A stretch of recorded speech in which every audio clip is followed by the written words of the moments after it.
Je voudrais donc tout d'abord souhaiter la bienvenue au Rav Sadim. Ce n'est pas moi malheureusement qui vais vous le présenter, mais sachez que j'ai 3 derniers jours, je les ai passés avec l'ex-grand rabbin d'Eretz Israël, le Rav Bakshi Doron. Quand par hasard le Rav Sadim était à la communauté, il a rencontré l'ancien grand rabbin d'Israël. Il a tenu des propos très très élogieux à l'égard de Rav Sadim. Juste pour vous dire la qualité de l'orateur de ce soir. D'autre part, je sais qu'il est Rosh Kollel, qu'il fait beaucoup pour la Torah en Eretz Israël, et non pas seulement en Eretz Israël, un peu partout dans les pays francophones. La semaine prochaine, il sera à Monaco. Il vient de Paris, où il donne des cours, où il s'exprime, où il dit quelle est la position de la Torah, quelle est la position du judaïsme à l'égard de tel et tel problème. Alors je voudrais lui souhaiter la bienvenue, Baruch haba Kvod Harav. Je ne sais pas si je serai dans le giron de l'exposé de ce soir, mais permettez-moi de vous dire juste quelques mots. Vous savez que le premier Rashi, le premier commentaire de Rashi sur Bereshit, nous dit que la Torah aurait dû commencer par la première mitzvah qui a été octroyée au peuple juif, et non pas par le récit de la création, de la genèse de l'univers. La première mitzvah qui a été octroyée au peuple juif, nous l'avons lu il y a 2 semaines. C'est le chapitre 12 de Parashat Bo dans l'Exode. Puisque, en premier lieu, la Torah est un livre de commandements. Donc on s'attend à ce que la Torah commence par la première mitzvah.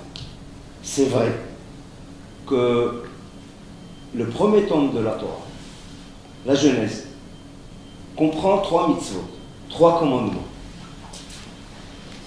Le commandement d'avoir des enfants, le commandement de la Brit Mila et l'interdiction de la consommation du nerf sciatique. Cependant, ces 3 mitzvot ont été donnés à une certaine élite sociale, avant que le monde n'entende parler d'un Israël. Ils ont été octroyés à Abraham, Yitzhak et Yaakov, non pas en tant que peuple, mais en tant qu'élite sociale. Par contre, la première mitzvah de la Torah qui figure dans Parashat Bo, dans le chapitre 12, est la première mitzvah qui a été octroyée au peuple juif en tant que peuple. Quelle est cette première mitzvah? C'est le sacrifice pascal. Et comme par hasard, lorsque dans l'énoncé de la préparation et la consommation de l'agneau pascal, il y a 2 mots qui sont redondants. Il y a 2 mots qui se répètent et qui ne cessent de se répéter tout au long de l'énoncé. C'est la famille et la maison.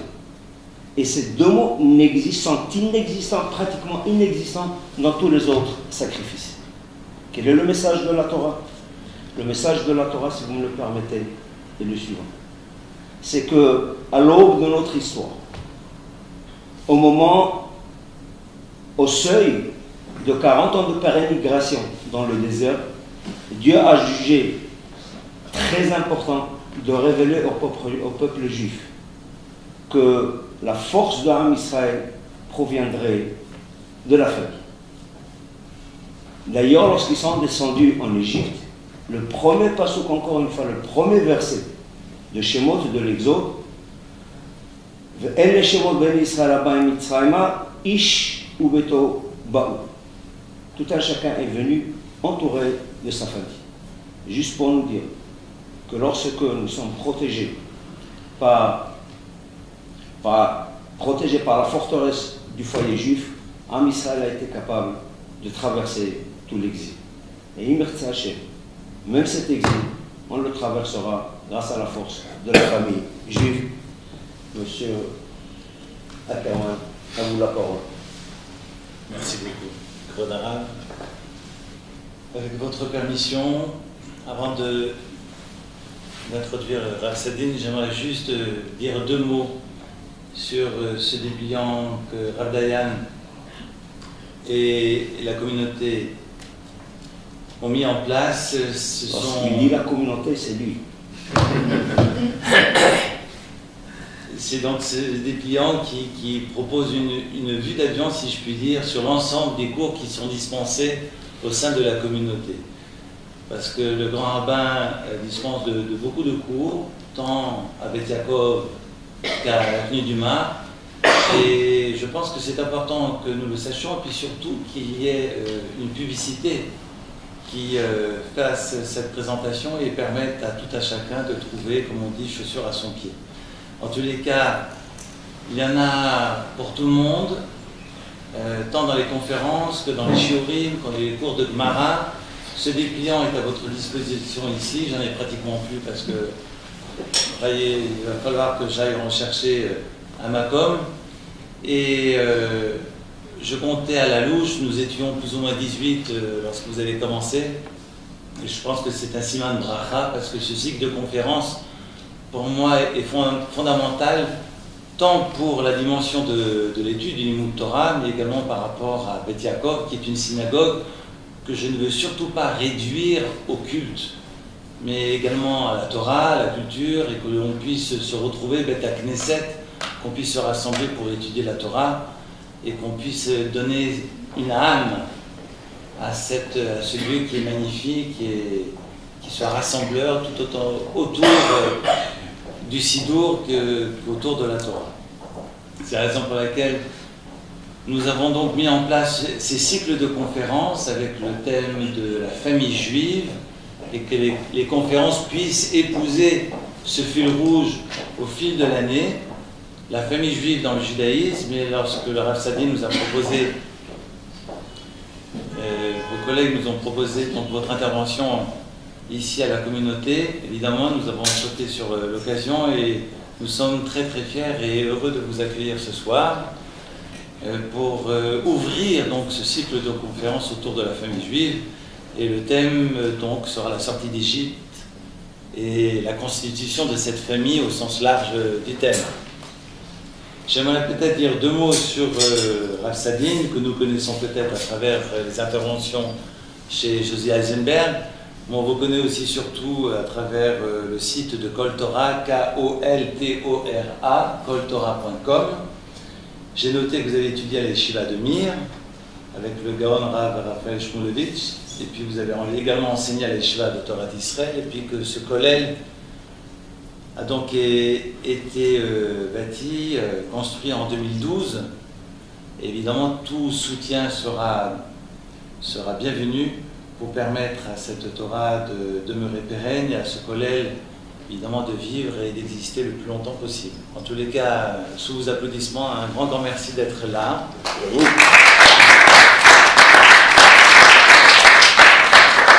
laisse la parole. Merci beaucoup. Toda-Rabba.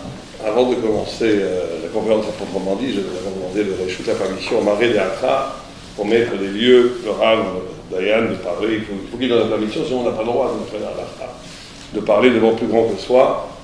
Et j'ai été on m'avait dit la Suisse, il fait froid, t'es fou, qu'est-ce que tu vas là-bas, c'est des glaçons. Je suis arrivé, j'ai été très impressionné par l'humanité et la grandeur d'âme du Rav.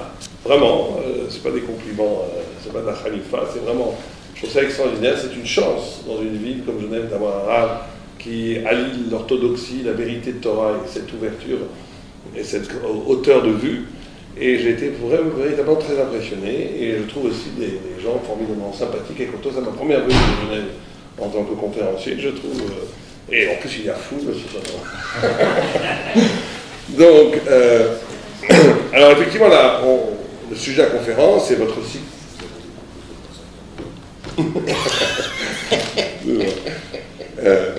Non mais à Paris, c'est autre chose. Et quand on rentre bientôt dans la période de Pessah, dans la période de la sortie des parachiotes aussi, toutes les sidrotes et ce qu'on lit à la synagogue depuis quelques semaines concerne la sortie d'Égypte. Et comme l'a très justement dit le grand rabbin, la notion de famille est cardinale. Alors, comment faire résonner conceptuellement, dialectiquement, la notion de famille et la notion de sortie d'Égypte? Quand on m'a proposé ce sujet, d'habitude, on traite ces sujets différemment, séparément, mais effectivement, en y réfléchissant, en regardant un peu les textes, on voit qu'il y a des correspondances tout à fait fabuleuses et tout à fait importantes. Tout d'abord, l'évidence, quand on célèbre la sortie d'Égypte, et bien entendu, célébrer le Seder et Pessah n'est jamais une célébration. La Torah, c'est jamais les anciens combattants. Les mitzvot sont des prescriptions, des injonctions divines, sont toujours des clés spirituelles pour réactualiser et anticiper des dimensions spirituelles qui ont existé, qui existent encore toujours, et la notion de liberté, ce n'est pas notre cours ce soir, mais tout le Seder de Pessah s'articule autour du concept de chérout, de liberté, et avec un rapport à la nourriture, et bien entendu avec un rapport du dialogue familial, puisque tous les Seder se passent en famille, dans un rapport père-fils, puisqu'une des mitzvot, une des prescriptions, c'est d'enseigner à son fils la sortie d'Égypte. Pas simplement de raconter l'histoire qu'on est sorti il y a 3000 ans d'Égypte, mais comment aujourd'hui l'Égypte représentant la matière, on va en parler, comment s'arracher de toute forme, toutes les aliénations, tous les asservissements, comment rompre avec le conditionnement de la matière pour accéder à quelque chose de plus grand, de plus lumineux, de plus subtil. Et précisément ce passage de l'aliénation à la liberté, contrairement à ce que pourrait nous dire la psychanalyse, se passe fondamentalement dans le judaïsme dans un rapport du père et du fils et du père, de la mère, des parents, des enfants, du rapport aussi du couple.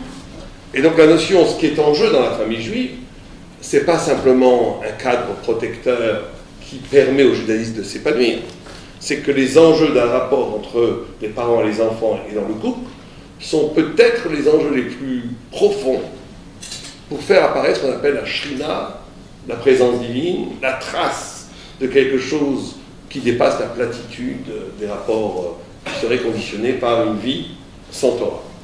Donc, commençons par le commencement. L'Égypte, le peuple juif naît en Égypte, bien que la graine, l'origine, comme le grand rabbin l'a dit, est née avec des individus, puisque Abraham, Isaac, Jacob sont les fondateurs de l'identité juive. Mais le peuple, en tant que peuple, le peuple naît en Égypte. Or, c'est tout à fait paradoxal, puisque l'Égypte, c'est exactement le contraire d'Israël. Comme ça, le Maharal de Prague l'explique, que le peuple juif est apparenté à ce qu'on appelle la forme. Quand on dit le peuple juif, quand on dit le nom d'Israël, ce n'est pas du chauvinisme, ce n'est pas que les juifs. Le Talmud nous dit qui s'appelle Israël, qui s'appelle juif. Tout celui qui est capable de combattre l'idolâtrie s'appelle Israël. Donc il y a une dimension dans l'humain qui s'appelle Israël, qui est bien sûr majoritairement incarnée par le peuple juif, puisque c'est sa mission, qui est liée à ce qu'on appelle la tsura mouvdelet. En hébreu, ça veut dire la forme séparée. On va essayer d'expliquer qu'est-ce que c'est que cette forme séparée. Alors que l'Égypte est liée profondément, même si c'est une civilisation très élaborée, très riche, à la notion de matière, de chomer, de matière. Et le Maharal de Prague s'interroge comment se fait-il que ces deux éléments tout à fait antinomiques se soient trouvés dans le même lieu pour donner naissance à l'éternité d'Israël. Et il dit un premier principe, et on va essayer de recycler ces principes dans les notions de famille, en disant que quand deux opposés dans le monde spirituel, dans le monde physique, quand il y a du chaud qui rencontre du froid, ben le chaud devient un peu moins chaud et le froid un peu moins froid, etc. Alors que dans la spiritualité, c'est pas comme ça. Quand un juste rencontre un mécréant, un vrai mécréant, je ne parle pratiquement plus aujourd'hui, heureusement, ou peut-être malheureusement, le mécréant devient plus mécréant encore. Quand un grand tzaddik Rabbi Akiva disait, avant de faire tchouva, avant de devenir un saint homme, il n'était pas du tout jusqu'à 40 ans versé dans l'étude, il disait que quand il rencontrait un rabbin, il avait envie de lui casser les os. Une sorte de violence opérait en lui, et donc quand les contraires se rencontrent, chacun se radicalise. Quand le juste rencontre un méchant, le juste devient plus juste parce qu'il se sépare de ce qu'il voit, et quand le méchant rencontre un juste, il devient encore plus méchant parce qu'il a en horreur ce qu'il considère comme de la morale. Il veut couper. Et donc, ce n'est pas un hasard si le peuple d'Israël est né en Égypte, dans son exact contraire, pour que l'Égypte devienne plus l'Égypte face à Israël, et Israël devient plus Israël face à l'Égypte. Alors, l'Égypte, vous savez que Shrina, qui veut dire la présence divine sur terre, a la même gamatria que Mitzrayma, c'est-à-dire vers l'Égypte. Comme si, en Égypte, au cœur même des ténèbres égyptiennes, de l'oubli radical de la transcendance, que c'est ça qui est en œuvre en Égypte, c'est comme de façon symbolique la Bible nous dit, que l'Égypte n'a pas besoin de la pluie. L'eau arrive par le Nil, par le bas. Toute l'abondance vient de la matière. Alors que Eretz Israël, la terre d'Israël, est une terre qui dépend encore de la pluie, jusqu'au point que même aujourd'hui, que quand je dis à mes amis non-juifs, ils me disent il fait beau chez nous, ils disent nous on aime quand il pleut. À Jérusalem, en Israël, on est très content quand il pleut, parce qu'on a besoin d'eau, de la pluie, quand il pleut, on est des enfants, tout le monde est très content. Dieu répond à nos prières, on prie pendant presque 6 mois dans l'année pour avoir de la pluie, parce que c'est la bracha, c'est la bénédiction qui vient du ciel, c'est la matérialité qui vient du haut et pas du bas. Et donc, dans la matière la plus totale, dans l'absence de la dignité, la présence de Dieu est quand même là, Shrina, elle est là.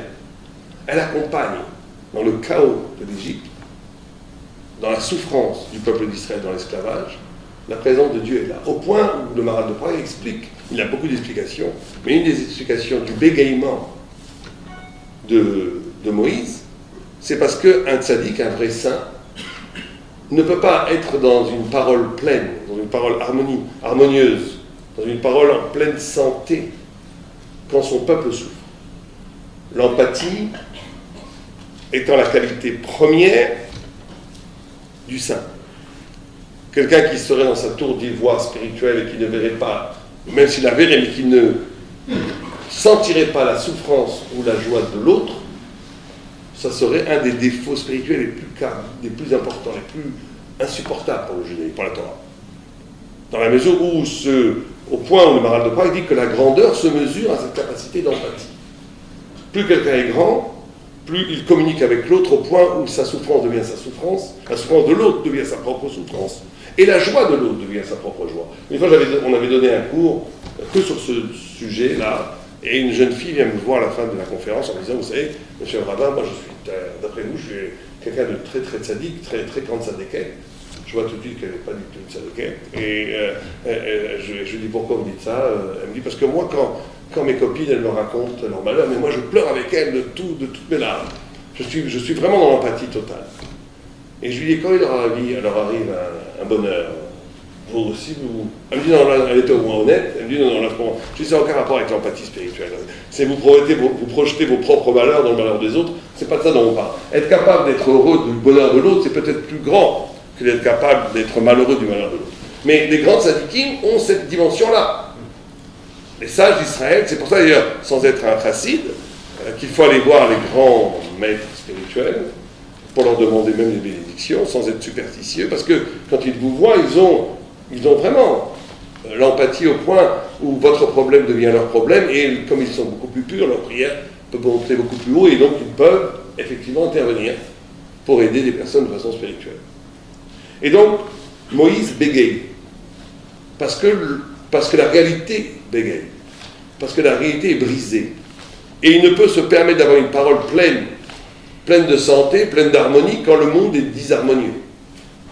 Et c'est le premier enseignement, qu'une spiritualité ne peut jamais se payer ou se prendre le droit d'être oublieuse de la responsabilité par rapport à la souffrance de l'autre.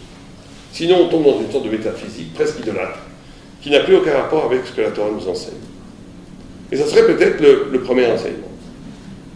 Or, l'Égypte, vous savez que dans le rêve de Daniel, et aussi dans le rêve de Nabuchodonosor, de l'empereur babylonien, ils ont une vision. Il y a Nabuchodonosor a un rêve prophétique, et Daniel a un rêve, a une vision. Et il voit pratiquement la même chose. Il voit ce qui est déjà énoncé dans les premiers versets de la Torah, toute l'épopée humaine. puisque dans les premiers versets de la Torah, il est écrit Va'aretz la terre, Aïta Tohu, Tohu, étonnement, comme Estonish, dit Rashi, Bohu, confusion, Rocher, ténèbres. Et on dit que l'Esprit de Dieu, Ruach Elohim, Merachefet Apneamai, plane au-dessus du Baïm, dans le Théom. Théom, ça veut dire dans l'abîme. Dit le Midrash que ces premiers psukim, avant même qu'il y ait des hommes, annoncent les 4 grandes civilisations qui vont traverser et auxquelles le peuple juif va avoir affaire. Tohu, c'est-à-dire l'étonnement, c'est Babel. Bohu, qui veut dire la confusion, c'est la Perse. Rocher, qui veut dire les ténèbres. Alors, excusez-moi pour les hellénistes qui seraient peut-être là, c'est la Grèce, qui n'est pas du tout comparée à la lumière, la philosophie de la science grecque et de la beauté. Il y en a qui comparée presque de façon insultante aux ténèbres. Et Théom, ce qui veut dire l'abîme sans fond, c'est là aussi toute la civilisation occidentale jusqu'à nos jours, le Midrash anticipant des millénaires avant, l'aspect presque éternel de l'Occident. C'est un exil qui ne s'arrête pas. On a l'impression qu'il c'est pas simplement qu'il ne s'arrête pas dans le temps, qu'il a plus de 2000 ans, c'est qu'il est constitué de façon qu'il se présente comme éternel. Même nous aurons du mal à imaginer une planète sans le système occidental. Même le juif le plus pieux, le plus intégriste dans sa échelle, a du mal à imaginer un monde sans les structures occidentales. C'est ça le théum, le sans fin. Et Daniel, dans son rêve, voit ces 4 empires. Il voit la Babel qui est l'étonnement, parce que chacun de ces empires présente un aspect qui va essayer de concurrencer l'absolu divin. Babylone va être, on va dire, aujourd'hui on appellerait ça presque les droits de l'homme. Ça va être la gloire, la grandeur de l'homme. C'est pour ça que dans le rêve de Daniel, c'est un aigle, une tête de lion avec des ailes qui volent très haut. Et dans le rêve de Nabuchodonosor, c'est la tête d'or. La Perse, qui représente le corps, le plaisir, c'est pour ça qu'à Purim, on mange, c'est lié à l'exil du corps, est vu dans le rêve de Daniel comme un ours qui dévore tout, un ours. La Grèce est vue comme une panthère noire chez Daniel, avec 4 ailes, avec sa puissance intellectuelle, et est vue, c'est les 2 bras dans le rêve de Nabuchodonosor, et les 2 pieds, c'est, on dit certains disent Ishmaël et ça, l'Orient, enfin, le monde islamique et le monde occidental, et dans le rêve de Daniel, c'est une bête terrifiante qui dévore les 3 premières et qui se présente comme pratiquement invincible. Et on se demande où est l'Égypte maintenant. Où est l'Égypte? Il y a eu quand même l'Égypte avant. Où est passée l'Égypte dans cette prophétie? Et on dit que c'est la couronne. L'Égypte serait la couronne, l'origine même de ce phénomène civilisationnel où des civilisations vont poser comme absolu, user de la notion d'absolu contre Dieu, parfois et contre les cas contre une certaine forme de spiritualité. Et ce phénomène de réquisition de l'absolu contre la forme d'absolu véritable, c'est inauguré par l'Égypte. Voilà, c'est ça qu'on comprend. Et comment, effectivement, cette chose concerne la famille. Alors tout d'abord, on évoque, vous savez qu'une des façons d'approcher les textes et d'étudier, c'est la notion c'est la langue hébraïque. On ne peut pas étudier la Torah sans la langue hébraïque. Mitzraïm, c'est l'anagramme, c'est la composition de 2 mots, de 2 vocables, qui est Metzar Yam, la prison de la mer sans eux, de la mer de l'océan, la prison de la mer. Alors, qu'est-ce que ça pourrait bien vouloir dire, la prison de la mer? Metzar Yam. La mer, Yam, quand on étudie aussi, c'est une des pratiques exégétiques, c'est la force numérique, qu'on appelle la gamatria. Yam, c'est Yud, c'est 10. Même, c'est 40, ça fait 50. Or, 50, vous savez, dans la Torah, c'est toujours le chiffre, le nombre d'au-delà du naturel. Vous avez le 7, qui est le chiffre de la nature. 7 fois 7 font 49, c'est le nombre de la nature poussé à son maximum, 49. Quand on arrive au 50, c'est un dépassement de la nature. C'est pour ça que vous avez 50 jours entre la sortie d'Égypte et le don de la Torah. C'est pour ça que vous avez le jubilé, tous les 50 ans Il se passait un bouleversement économique incroyable à l'époque très tardive, où, en tous les cas jusqu'au premier temps, où on libérait les esclaves, où les terres revenaient aux anciens propriétaires. Il y avait une annulation de tous les processus économiques qui avaient prévalu jusqu'à là, pour revenir à l'origine, à ce qui était originel. Et que c'est des 49 portes de sagesse, le 50e porte, c'est Dieu lui-même, etc., etc. Donc le 50, ça représente l'infini, la spiritualité, la vérité, tout ce que vous pouvez mettre comme ce qui fait figure d'absolu par rapport à un rapport à Dieu. Or, l'Égypte est capable de mettre cet absolu, cette divinité, cet infini, cette éternité, elle le met en prison. Qu'est-ce que ça peut vouloir dire, mettre l'infini, la divinité, la spiritualité en prison? Qu'est-ce que ça peut bien vouloir dire? La mettre en prison. Oui, c'est quoi comme intérêt? Qu'est-ce que ça nous renvoie à quoi? Alors, le Maharal l'explique de façon magistrale, en disant la chose suivante, en disant, on a dit que l'Égypte était la civilisation de la matière, du chomer. Pour bien comprendre, il faut presque donner une image de Fata Modré. On aurait une vie qui elle-même est capable aussi de créer des formes. Mais ces formes ont pour base l'expérience matérielle. C'est qu'avant tout, il y a de la matière. Avant tout, il y a de la matière. Avant tout, il y a la force brute de l'énergie de la matière qui va, au gré du cheminement de l'existence, créer toutes les formes, une fois comme ça, une fois différemment. Et là, on arrive à un point crucial du débat qu'il peut y avoir entre la Torah et d'autres formes de pensée. C'est peut-être le débat le plus fondamental. C'est peut-être le débat final quand on a des discussions avec des philosophes, avec des scientifiques, qui pas forcément sont d'accord avec le discours, la révélation de la Torah. Ce point-là est peut-être le point le plus cardinal, le plus important, le plus aigu. Qu'est-ce qui est avant? Qu'est-ce qui est premier? Est-ce la forme ou la matière? Alors on a une façon égyptienne de penser, qui est qu'avant tout, il y a de la matière. D'ailleurs, cette forme de pensée n'est pas du tout très éloignée de beaucoup de scientifiques d'aujourd'hui, qui considèrent, vous connaissez le schéma du Big Bang, où il y a de l'énergie, une énergie absolument colossale, presque infinie, qui en se dilatant, se refroidit, en se refroidissant, elle crée les premiers atomes. Les premiers atomes créent la première loi physique, qui est la loi de la pesanteur, la gravité universelle, qui va commencer à créer des planètes, des galaxies, qui va commencer à créer du minéral. Le minéral, en se refroidissant encore plus, va créer du végétal. Le végétal va créer de l'animal. L'animal, à un moment donné, un animal qu'on ne connaît pas très bien, il n'a que l'idée de regarder un peu vers le ciel, s'arrachant, et commence à projeter sur les murs des images, commence à communiquer, à parler. On avance le temps, le nouveau Dieu dans cette vision des choses, c'est le temps. On vous transforme une carotte en lapin, si vous donnez-moi 2 milliards d'années, il n'y a pas de problème. Et donc c'est des sauts comme ça ontologiques qui se font avec le temps, par une sophistication de la matière. Et après, on arrive à un homme qui est capable de penser, de parler, de produire des idées, de produire une civilisation, qui va elle-même produire après des idées religieuses, spirituelles, et au bout de la chaîne, en haut de la chaîne, en haut de la pyramide, on a Dieu. Vous remarquez que dans ce schéma, il peut y avoir beaucoup de spiritualité, il peut y avoir beaucoup d'idées, il peut y avoir toutes sortes de choses. Mais l'origine, c'est la matière.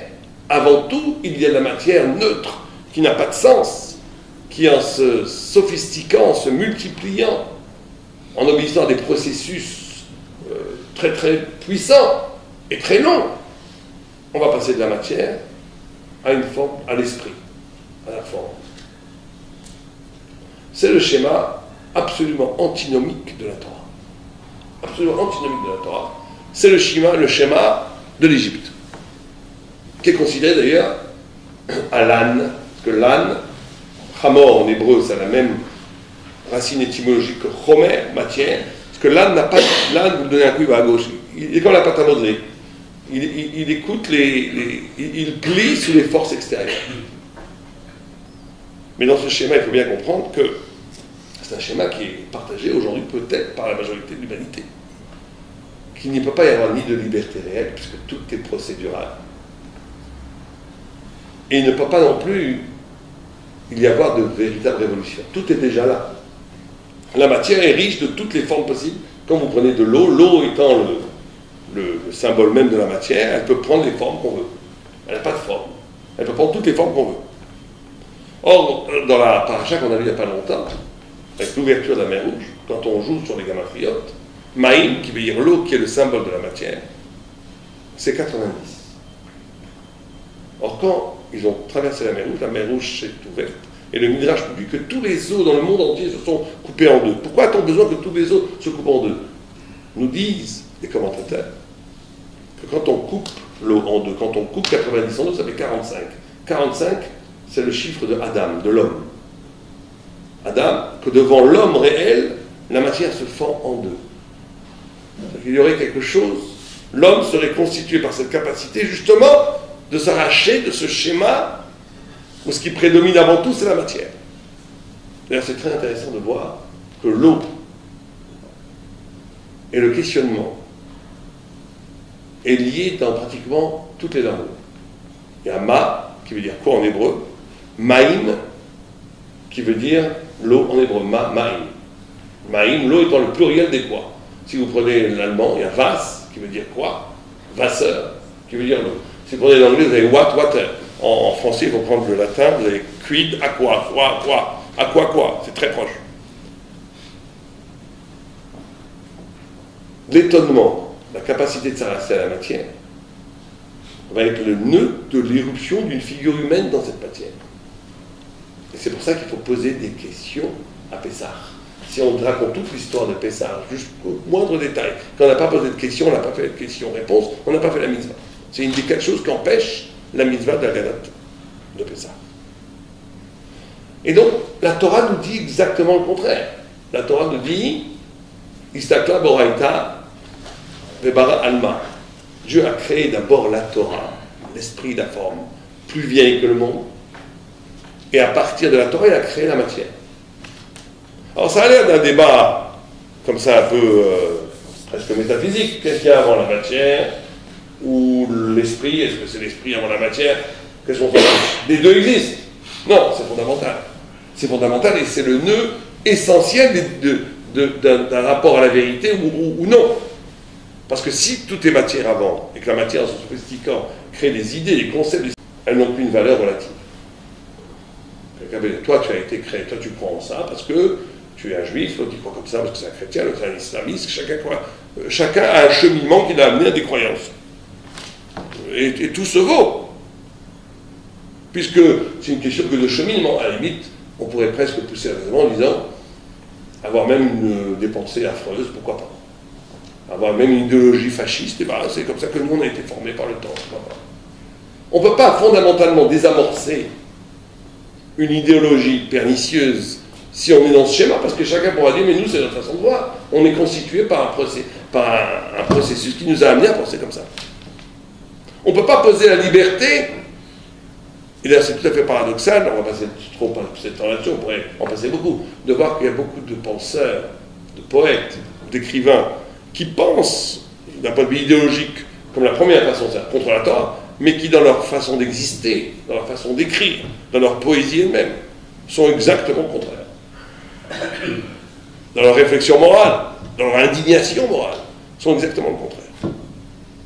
Donc la Torah nous dit, Istakla Boraita Vebara Alma. La Torah est plus vieille que le monde, le principe est plus vieux que la matière, et la matière n'est là que pour créer des conditions de réalisation de l'idée. C'est ce que dit le Beth Halevi dans un très beau commentaire. Il nous dit que dans la discussion qu'il y a entre le mécréant et la Haggadah, le mécréant dit, c'est un des 4 fils, vous savez, les fameux 4 fils, et certains disaient, ouais, le 5e fils, c'est celui qui n'est pas là. Mais il y a les 4 fils qui sont quand même là. Vous savez, je ne sais pas si vous avez fait les CD, il y a toujours le religieux, il y a le gars qui est là, qui dit, bon, j'aimerais bien aller au cinéma, j'étais là pour faire plaisir à ma femme. Bon, il joue le rôle du 4e fils, le méchant. Il y a le Tam, l'innocent, il y a l'intelligent, il y a celui qui ne s'est pas posé de questions, et il y a le méchant. Et le méchant, il dit, Mazot Lachem. Mazot Lachem, qu'est-ce que c'est que tout ça? Et on lui répond, Béavouzé, c'est pour cela que Dieu nous a créé, sorti d'Égypte. Après, c'est un dialogue de sourds. Il demande, qu'est-ce que c'est que tout ça? Il dit, c'est pour ça qu'il nous a sorti d'Égypte. Le Beth Alevi donne une explication lumineuse. Il dit, le rachat, il dit, qu'est-ce que c'est que cette histoire de commémorer depuis plus de 3000 ans une sortie d'Égypte? Vous, les Juifs, vous êtes des fous furieux.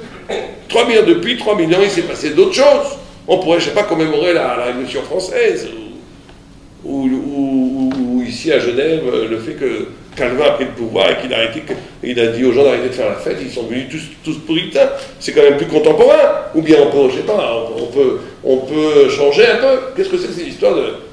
Qu'est-ce qu'on lui répondait? Avorzé. T'as rien compris. Toi, tu crois qu'on fait la cérémonie de la sortie d'Égypte parce qu'on est sorti d'Égypte. Tu veux donc il est dans cette première façon de comprendre que la mitzvah, la prescription, est un résultat de l'histoire qui est avant tout primordiale, qu'avant tout il y a eu l'histoire de la sortie d'Égypte, qu'à partir d'une histoire qui est peut-être arrivée par hasard, on a construit un mythe, une religion, des prescriptions, des mitzvot qui viennent de cette histoire. Quand on est dans cette perspective, on peut tout à fait légitimement poser la question, mais écoutez, d'accord, c'est vrai que ça a peut-être eu lieu, peut-être pas, j'en sais rien, mais même si ça a eu lieu, ça va, c'est dépassé. Puisque ça a eu, on ne va pas commémorer toute notre vie. Si c'est une commémoration, si la racine de la spiritualité, elle vient de l'événementiel, de l'événement, alors c'est une très bonne objection. Mais qu'est-ce qu'on lui répond? On lui dit, Béavouzé, toi tu crois qu'on est sorti d'Égypte, et c'est pour ça qu'on fait Pessah. C'est exactement le contraire. Parce qu'en réalité, Pessah, l'idée spirituelle de la liberté, Abraham Avinu mangeait déjà des galettes des Matzot 500 ans avant. La notion de la galette qui est épurée, qui est comme une ligne pure, comme une forme, qui n'obéit pas au processus du temps, qui court-circuite le temps, l'éternité symbolisée dans la nourriture. C'est des choses qui sont de tout temps, avant même la création du monde. Simplement, Dieu ne voulant pas que le peuple juif soit un peuple de doux rêveurs, qui soit simplement lié à l'idée, comme un peu le déisme voltairien, où on a les idées abstraites, voulant que sa vérité s'inscrive dans l'histoire, que ça devienne aussi une histoire. Eh bien, il a ouvert la mer Rouge, il a fait des diplômes, tout ça c'est derrière, tout ça c'est juste pour donner du corps matériel à une idée spirituelle qui était bien avant. Donc toi, tu poses ta question, pourquoi est-ce qu'on fait tout ça? C'est déjà... T'as rien compris.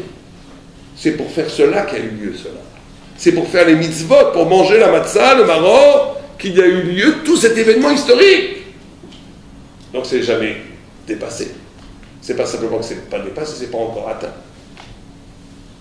C'est prodigieusement actif déjà dans le futur. Et donc cette révolution de conscience, elle est fondamentale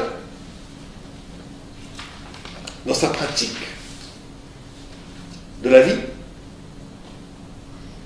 Parce que si, et il faut bien faire attention, parce que c'est là où ça devient compliqué, je ne devrais peut-être pas trop le dire en public, mais bon, on est dans un petit comité, donc on peut se dire des confidences. Il y a des gens religieux qui vivent sans s'en rendre compte comme le premier schéma. Ils sont dans une perspective psychologique qui est en vérité tout le temps procédurale. Ils pensent comme ils pensent parce qu'ils ont été éduqués comme ça, ils pensent comme ça, blablabla, ils sont toujours le résultat d'une cause. Et il y a des non-religieux qui, sans s'en rendre compte, par une sorte d'âme spéciale, ils ont cette âme, ils ont compris, qui sont capables de toucher à quelque chose de plus essentiel que le procédural de leur existence, qui sont capables de toucher au pourquoi. Donc ça ne suffit pas d'adhérer au principe de la Torah. Il faut se poser nous-mêmes la question à chaque instant peut-être.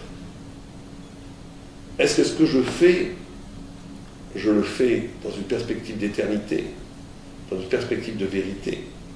Est-ce que ça a un sens en soi? Ou je le fais parce que c'est la vie qui m'a obligé de le faire aujourd'hui comme ça? Aujourd'hui, la vie m'a amené là. Tant que c'est aujourd'hui la vie m'a amené là, je suis dans la prison de l'Égypte. J'ai mis la spiritualité en prison. Mettre la spiritualité en prison, c'est de donner une causalité à la spiritualité qui n'est pas elle-même un sceau, une conscience, une clairvoyance, qui n'obéit à aucun processus dont l'origine est dans la matière. Tant qu'on n'est pas dans cette démarche, dans cette recherche, on est en Égypte. D'où l'actualité brûlante de sortir d'Égypte. Et bien entendu que ça va avoir beaucoup à faire à la famille. Quand on s'occupe parfois de problèmes de Schlombay, de problèmes de rapport entre la femme et l'homme, c'est très important de renouer avec l'origine, avec le pourquoi. Pourquoi vous êtes marié? La vie vous a entraîné aujourd'hui dans une impasse. La vie a fait que vous avez été conditionné à un niveau aujourd'hui où ça devient presque insupportable entre vous. Parce qu'en vérité, vous êtes vous-même, vous êtes perdu. Vous avez perdu l'origine du pourquoi vous êtes ensemble. Et cette capacité tout le temps de renouer avec l'émerveillement, le ravissement de l'éveil, de pourquoi, c'est une capacité de régénérer, de régénérer tout le temps l'existence. De cet enseignement-là, c'est en réalité une façon, c'est un art spirituel de vivre. Si on ne l'a pas, on tombe de façon presque automatique dans des crispations, dans des conditionnements, dans des oublis. Il y a des gens, ils adorent leurs enfants, leurs parents, ils n'ont jamais eu le temps de les voir, de leur parler, ni rien, toute la journée. La vie, ils sont en Égypte. Ils n'ont plus le Shabbat, merveilleux moment où on peut arrêter tout pour un peu se retrouver cette lumière originelle qui fait qu'on est ensemble. Shabbat, magnifique Shabbat pour ça. Shabbat, c'est la clé. C'est la clé pour trouver ce moment où la vie nous ayant éloignés l'un l'autre, moi de moi-même, toi de toi-même, nous deux mêmes.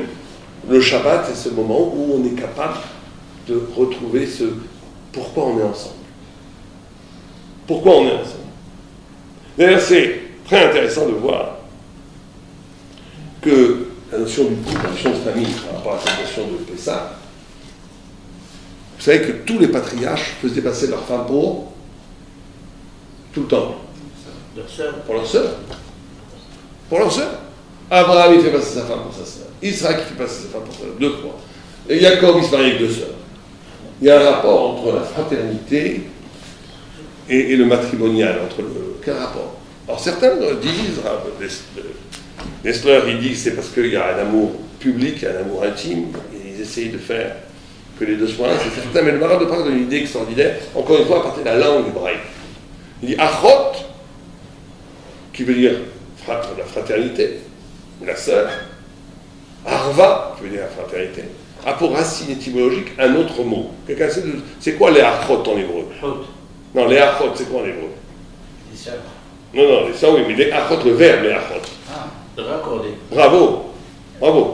De tricoter, peu de gens de ça. De tricoter. De raccorder. De raccorder 2 tissus. Raccorder, c'est encore un meilleur mot que vous avez trouvé. De raccorder 2 tissus. Vous savez, quel rapport entre raccorder et fraternité? C'est parce qu'en réalité, la frère et une sœur sont faits du même tissu. Ils sont faits du même tissu, de la même chair. Et donc, un frère et une sœur, ça ne calcule pas normalement. Hein. On peut très rapidement calculer aussi, mais normalement, il y a quelque chose de l'ordre de l'inconditionnel entre une frère et une sœur, entre un frère et un frère. La fraternité, c'est justement qu'on est ensemble au-delà des intérêts égoïstes et égotiques de chacun. Comme les patriarches et les matriarches essayent de faire passer leurs femmes pour leurs sœurs, ou leur époux pour leurs frères, c'est qu'ils essaient de construire, d'établir la famille juive, la famille d'Israël. Et la famille d'Israël, c'est exactement ça. C'est de comprendre que le rapport entre l'homme et la femme, le rapport du couple, c'est pas quelque chose de contractuel. Je t'ai trouvé, j'aurais pu trouver mieux, ou peut-être moins bien. On s'est trouvé par hasard. D'ailleurs, le Rambam, Maïmonide, explique de façon allusive, ça de façon géniale. Il dit qu'au début, le début de la chot Ishut Kiddushin, il dit au début, avant que la Torah soit donnée, un homme trouvait une femme dans le chouk, dans le souk, donc, il la prenait, chacun faisait ce qu'il veut. Pourquoi il dit le chouk? Il aurait pu la trouver dans la campagne. Ce qui veut dire, avant, c'était commercial. T'achetais une femme, et la Torah est venue briser avec ça, pour dire, le couple, c'est la conscience de comprendre qu'en vérité, on était deux bouts de tissu, du même tissu, qui a été déchiré, et il faut le raccommoder. Il faut raccommoder le tissu qui était déchiré. Et donc, ça ne peut pas être « j'aurais pu trouver mieux » ou « j'aurais pu trouver moins bien ». On est fait du même tissu.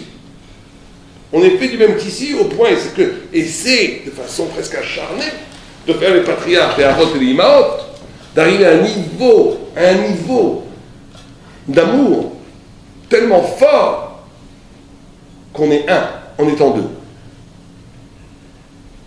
Quand quelqu'un dit à son conjoint, c'est ton problème, c'est une profanation du mariage, juif en tous les cas.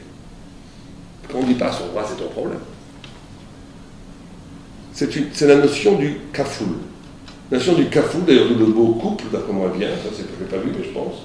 Kafoul, c'est-à-dire double, couple, ça vient, c'est le même mot. C'est la même, je pense que c'est une étymologie hébraïque. C'est la notion du kafoul. C'est la notion où l'autre, on est en même temps toi, tu es toi, mais moi, je suis toi. On est deux, mais on est les mêmes. C'est la notion du dédoublement. Nous avons une vie où la vie de l'autre devient ma vie. Parce qu'on est dédoublé, c'est une sorte. C'est pas 1 plus 1. C'est pas non plus 1 et 1 font 1. C'est 1 et 1 font un qui est 2. La vie devient élargie par l'autre. Il y a, pour comprendre cette idée, une très belle histoire que je racontais souvent avec mon pote qui est magnifique. Il y avait une fois un Talmid Chacham, un tzaddik, quelqu'un qui étudie la Torah, très très dans le monde religieux, on fait ce qu'on appelle les shidour. Enfin, tout le monde sait ce que c'est un shidour. C'est-à-dire qu'on présente, les familles renseignent, et si le garçon convient, la fille convient, les deux familles se mettent d'accord, ils se rencontrent dans un hôtel, quand vous allez à Jérusalem, vous voyez dans tous les hôtels des chapeautés avec une fille hyper timide, première fois qu'elle rencontre, peut-être. C'est comme ça, c'est le mien, ça se passe très très bien la plupart du temps, ils se rencontrent plusieurs fois jusqu'à qu'ils tombent amoureux, et après on fait la repas. Et donc là, il y a un chidour. Et la femme, la fille, c'est une princesse, c'est une Jewish princess. Pas les Américains qui sont, non. Une Jewish princess, une très belle fille, tzaddik, magnifique. Et lui aussi est un jeune homme remarquable. Mais il a un gros défaut. Il boite affreusement. Oh, quand elle le voit arriver loin boitant, elle dit, mais je veux pas du tout, il n'est pas question. Et il lui dit, je sais, je veux juste lui parler 2 minutes. Elle a bon cœur, elle dit, d'accord, mais vraiment 2 minutes. Il dit, oui, 2 minutes, pas plus. Il s'assoit, elle a déjà mis le chrono, là, elle dit 2 minutes, pas la peine, je vais m'en aller. Il dit, écoute, cette nuit, j'ai rêvé de toi. Oh là là, je vais déjà se sauver. J'ai rêvé de toi. Il dit, oui, d'accord, ça ne m'intéresse pas trop. Je sais, mais juste, laisse-moi te raconter le rêve. J'ai rêvé de toi avant de te rencontrer. Et je t'ai vu dans le ciel. Et Dieu m'a dit, c'est ta femme. Elle dit, laisse-moi prier, après tu partiras. Mais dans mon rêve, tu étais ma femme. Tu étais aussi belle, mais c'est toi qui boitais, pas moi. C'est toi qui boitais. Et tu boitais affreusement. Toute ta beauté était éclatée dès que tu marchais, c'était affreux, on aurait dit une grenouille. Et j'ai dit à Dieu, mais je veux pas dire une femme qui boite. Et Dieu me dit, mais c'est ton destin. C'est ton destin, tu vas rien faire. Mais comme il a étudié en yeshiva, il sait étudier, il sait tourner les pouces. On dit, attendez, toi, Dieu, dans ta Torah, tu dis, kafoul, que l'homme et la femme, c'est un. Donc je peux prendre sur moi son infirmité. Je lui dis, ah oui, pas mal, tu peux. Si tu veux, prends son infirmité. Et il a pris son infirmité. Et c'est pour ça que je boite. Elle me regarde, baba. Oh, elle s'éclate en sanglots, il se marierait, ils eurent beaucoup d'enfants. Mais ça nous apprend quoi, cette histoire? Ça nous apprend que la clé de la famille et du couple, précisément, c'est que l'infirmité de l'autre devient ton infirmité, ton problème, au point que tu l'allèges, que cette infirmité n'existe plus chez l'autre. Mais ça, c'est possible. On est dans le deuxième schéma. Si on est dans le premier schéma où tout est matière, et la matière en se développant crée des concepts, des idées, même des extases mystiques, ce que vous voulez, on est forcément dans l'égotisme. On n'a jamais vu un chien donner sa côte à son copain. La matière, vous savez qu'Abraham Avinu, une chose extraordinaire, nous dit qu'il a découvert Dieu parce qu'il était tout amour. Quel rapport? Tout amour, c'est une émotion. Découvrir Dieu, c'est un concept intellectuel. Quel rapport? Les patriarches n'ont pas découvert la vérité comme une spéculation philosophique.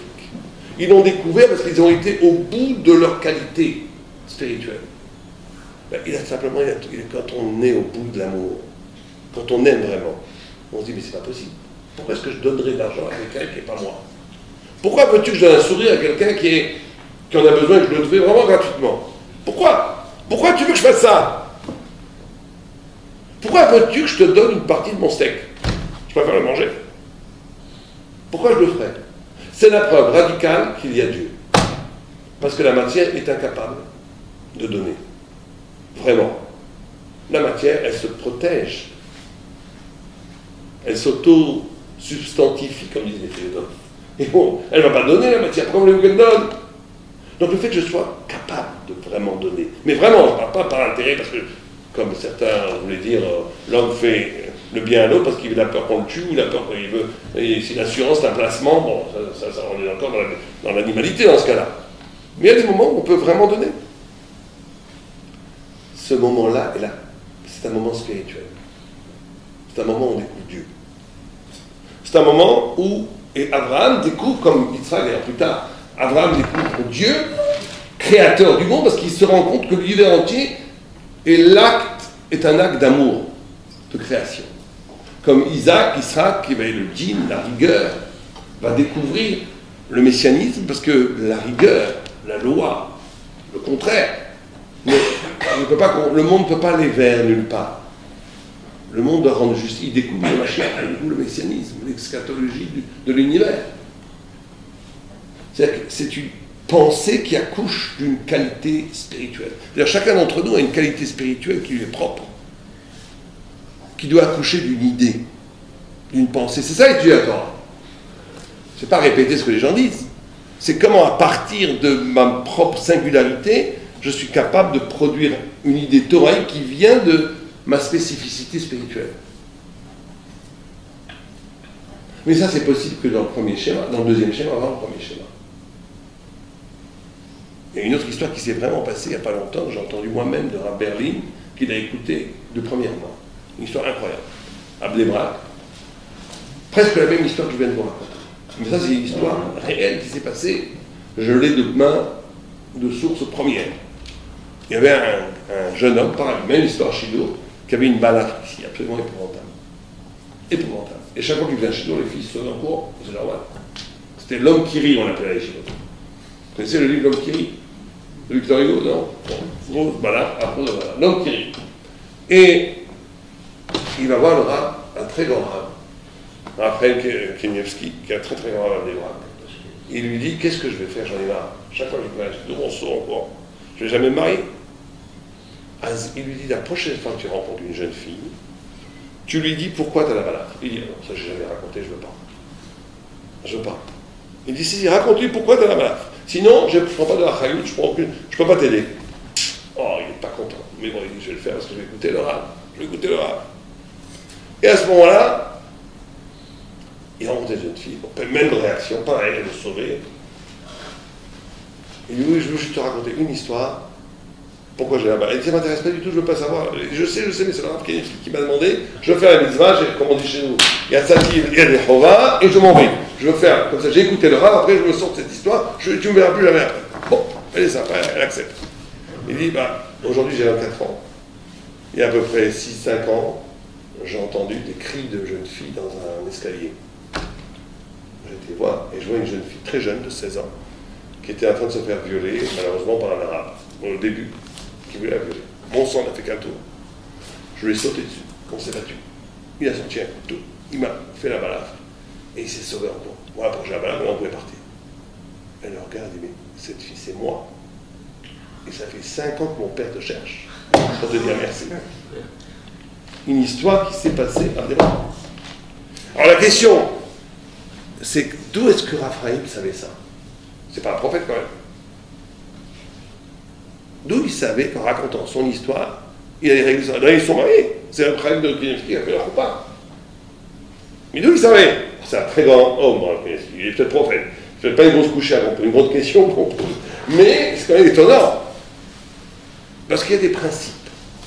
Parce que quand on vit dans la deuxième façon, qui est avant tout le principe et après la vie, c'est pas la vie qui dicte les principes. mais qu'il y a avant tout des principes, des idées, des formes séparées. C'est ça la Tzura Mugdalet. Qu'il y a une dimension spirituelle, intellectuelle, indépendante des mécanismes politiques, psychologiques, tous ces hic qui sont les cortèges du Satan. Qu'il y a des choses en soi. Abraham, il a un principe. Quand tu as fait une mitzvah, quand tu as fait une bonne action, tu ne peux pas payer à cause de la bonne action. Impossible. C'est un principe qu'il connaît, attends, c'est écrit dans la Gemara. On ne peut pas payer de façon directe. Tu ne seras jamais endommagé parce que tu as fait une bonne action. Ça ne veut pas dire quand tu fais des bonnes actions que des malheurs ne peuvent pas t'arriver. Je vous rassure tout de suite. On n'est pas dans la superstition. Ça peut t'arriver des malheurs, mais pas à cause de la bonne action. Jamais. Alors il dit, c'est pas possible. Ce bonhomme-là, il a sauvé une fille du déshonneur. Enfin, du déshonneur, elle pourrait rien faire, mais c'est comme ça. Il aura plus de mal à se marier. Et cette mitzvah-là l'empêche de se marier, c'est impossible. Donc il faut que tu parles. Il faut déverrouiller. Il faut dire. Et tu verras que la bracha, la bénédiction va venir. Et c'est exactement comme ça que ça s'est passé. Ça s'est passé exactement comme ça. Mais ça, encore une fois, ça n'est possible que si on est dans le deuxième schéma. Si on est dans le premier schéma, on est dans le hasard. Il n'y a pas de principe, il y a la vie. Et après, on s'accommode avec la vie, on fait des commentaires après sur l'existence. On ne peut pas. La parole est toujours tributaire de la réalité. Donc c'est la réalité qui triomphe. Et la parole est à la traîne. Elle n'est là que pour commenter le réel. Elle ne pourra jamais changer le réel. Dans le premier système, il ne peut pas y avoir de miracle. Dans le deuxième système, chacun d'entre nous peut accéder au miracle. Il y avait une fois une marque-moquette tout ça extraordinaire entre Maïmonide et Nachmanide sur ce point-là. Est-ce que Dieu fait tout? Grande question métaphysique. Par exemple, je prends ce verre, c'est 3 verres, c'est 2 verres, je les lâche. Si je les lâche, ils vont tomber, on est d'accord? C'est sûr qu'ils vont tomber. Bon, ils tombent. Est-ce que Dieu a fait ce mouvement? Ou bien non, c'est la loi de la gravité. Qu'est-ce que vous dites-vous? Physique. Dieu n'intervient pas là-dedans. La réalité, elle peut être aussi orchestrée par Dieu. Ou bien non, ça marche tout seul. Qu'est-ce que vous en dites? Dieu sait que ça va tomber. Mais est-ce qu'il le fait? Non, il ne le fait pas. Il ne le fait pas. D'accord. Qu'est-ce que vous dites? Vous êtes tous d'accord?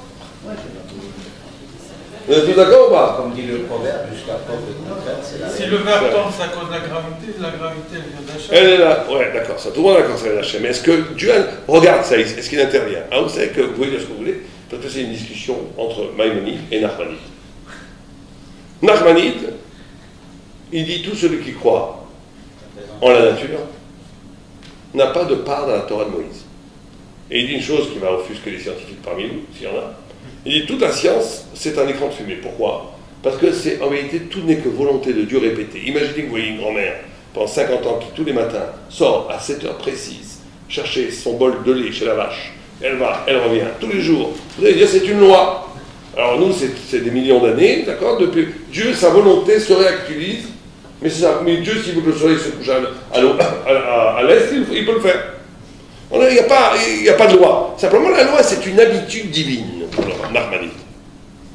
C'est une habitude. C'est vrai qu'elle est là, mais c'est une habitude. Elle peut changer à chaque instant. Tout est miracle. Il dit que, il prend une très belle image, que toutes les circonvolutions de la feuille qui tombe, qui tourne comme ça dans l'air, tout est orchestré par Dieu. Les milliards de papillons, les milliards de battements de queue des poissons, tout est voulu par Dieu. Pour son infini, en son omnipotence puissance, c'est lui qui orchestre, c'est le grand orchestre de l'univers. C'est le grand chef d'orchestre de l'univers. Vient Maïmonide, il dit il faut laisser tranquille le bon Dieu avec les poissons et les papillons, et les feuilles qui tombent des arbres. Il n'y a pas que ça à faire. Dieu il a créé un monde qui marche avec des lois, ça marche très bien tout seul. Bien sûr qu'il donne à chaque instant l'énergie spirituelle pour que tout ça marche, mais c'est pas, il ne s'occupe pas des petites choses. Bon, quand Maïmonide a dit ça, tout le monde, certains l'ont crié, il a été influencé par Aristote, etc. Il a été critiqué en disant c'est la philosophie grecque. Mais Maïmonide c'était un immense sage d'Israël, on ne peut pas le dire comme ça qu'il était là. Non, mais c'est que non. Il veut dire quelque chose. Alors pour comprendre sa pensée, on est obligé d'aller voir dans ce qu'ils appellent le Moré Nebuchim. Tu dis, ce que tu fais là, non, pas. Le Moré Nebuchim. Dans la liberté humaine, ça tout le monde est d'accord. Le Moré Nebuchim, il dit une chose incroyable. Alors là, je ne voudrais choquer personne. Comment il parle? C'est ce qu'il dit. Il dit d'abord une phrase qui fait frémir, pour ceux qui réfléchissent un peu, qui fait vraiment frémir. Il dit la Hashgacha, ce qui veut dire la providence, je n'aime pas le mot providence, qui a une connotation très chrétienne, on va dire, un mot plus, c'est peut-être moins élégant, mais c'est plus précis, le degré d'intervention de Dieu dans ta vie. Le degré d'intervention de Dieu dans ta vie. Il dit ça, c'est proportionnel à l'intelligence. Il dit plus quelqu'un est intelligent, plus Dieu intervient dans sa vie. Moins il est intelligent, moins il intervient dans sa vie. C'est bizarre comme définition. Et il donne pour se faire comprendre un exemple tout à fait presque comique. Il dit à Mohamed qui a un moustique sur sa babouche. Et il y a Abdallah en face de lui qui crache un gros glavieux, excusez-moi, c'est l'image qu'il donne. Très gros glavieux, gluant, affreux, qui tombe chac et qui tue le moustique. Et il pose la question, est-ce que la mort tragique de ce brave moustique est voulue par Dieu? Ou pas? Si il y avait Nachman, il dirait oui, sûr, tout est fait par Dieu, tout est en... Même il dit non, pas du tout. Le pauvre moustique, il était au mauvais endroit, au mauvais moment. Scandale. Il dit pourquoi? Parce que quand le moustique c'est Ahmar, il n'a aucune intelligence. Il est sous les lois de la nature. Et les lois de la nature, elles sont comme elles sont. Avec sa part de hasard, d'improbabilité, tout ce que les scientifiques disent aujourd'hui. Mais il dit une chose. Il dit, mais ça veut dire que ce que veut dire, c'est un esterpanim. Maïmonide veut dire que la providence, ça se mérite. Que le fait que Dieu intervienne dans notre vie, ça nécessite un acte du bas vers le haut, d'un arrachement de la nature. Si tu restes dans la nature, bah, tu es conditionné à ce qu'on appelle Hashgacha Klalit, une providence générale, mais pas particulière. Pour entrer dans une providence particulière, il faut que tu fasses un effort de casser, de rompre. Alors c'est quoi? C'est ça être intelligent pour aller. Alors ça, si je vous posais la question, c'est quoi casser avec la nature? C'est quoi? Ça serait quoi? Ça serait quoi? Dire à Miller, en commentant ce Maïmonide, il dit, c'est d'être capable, il le dit comme ça, mais on va essayer un peu de l'expliquer, de ne pas réagir. C'est-à-dire de ne pas être biologique. Un chien, vous le frappez, il vous mord. Vous lui donnez un sucre, il vous lèche.